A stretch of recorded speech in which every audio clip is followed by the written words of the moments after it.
So now we're at the end of row 2, and you'll notice that your piece is starting to pucker up a little bit in places, and that's because you're decreasing, and you know, you're pulling those 2 stitches into one all the way across, and so it gets kind of wavy, gets kind of puckery, but you know, that's the way this project is, and that's the way it's going to end up.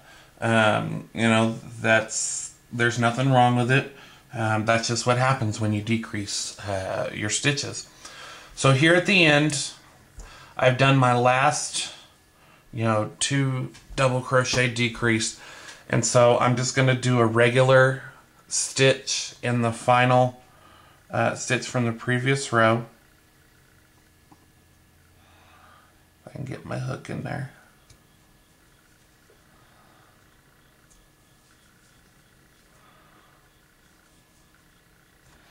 And that way the 2 ends match, because on this end I have a single stitch by itself, and then I go into my decreases, and on this end there's a single stitch by itself, and then it goes into the decreases. So I'm going to go ahead and chain 3 to go up for the next row. We'll flip the work around, and then in row 3 it's just regular 1 double crochet in every stitch all the way across the row. So our turning stitch will count as the stitch that goes in this first space. So we're going to do a regular double crochet starting in the next space.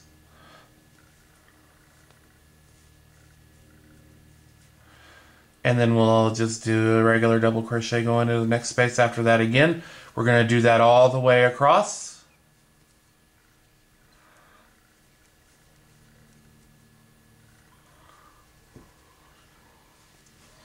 And then when we get to the end, we're gonna repeat what we did for row 2 when we do row 4. So an easy way to remember it is all of the odd, and this right here, this is just my tail from when I weaved it in as I was coming across, so I just need to, it's nice and secure inside the stitches now, so I can actually just cut that off.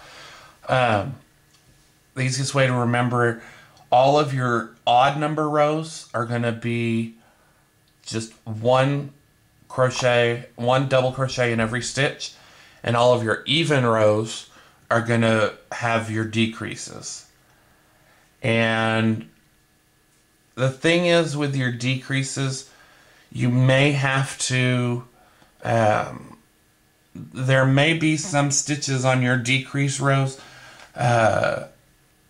This is the first time I've ever actually used one of these waffle pattern towels, and so I didn't actually stop and count how many stitches I have in here.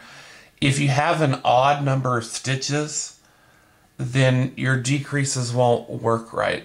And so I like to keep my projects symmetrical, and so what I found, like on this one, what I did with this one is, because there was actually an odd number of stitches going across, when I got to the middle stitch, I actually made a regular double crochet. I didn't decrease. So there's 1 stitch here in the middle on row number 3 that's actually not a decrease, but you can't even see it. In fact, I think I can't even see it looking at it. So you may have to play around with it a little bit.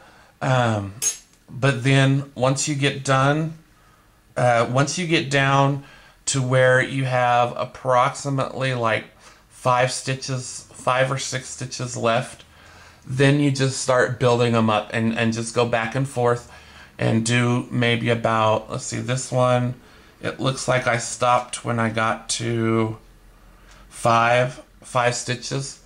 So right here I have 5, and I did 1, 2, 3, 4, 5 rows of 5, and then I fastened it off. And then all you're gonna do is you'll just use one of these, you'll use like this middle bar and just use some regular thread and a regular button, and what you're gonna do is you're gonna sew a button, and you can do it one of 2 ways. I personally don't like the buttons to show, So what you can do is, what I'll do is I'm going to put a button on the inside of this flap so that I can stick the button through this hole and it'll pop out through the back side of the piece so that you can't actually see it. So it'll hold it still, but you can't actually see it. What I've seen a lot of others do is they'll put a button like here on the front side and then they'll feed it in through one of the holes on the, I don't know what, the shaft, I guess you'd call it. And so then the button would show through on the front. But it's really up to you. And so that's the basics of the towel topper. If you have any questions, just leave a comment or send me a message. Thanks a lot. Have a great day, guys.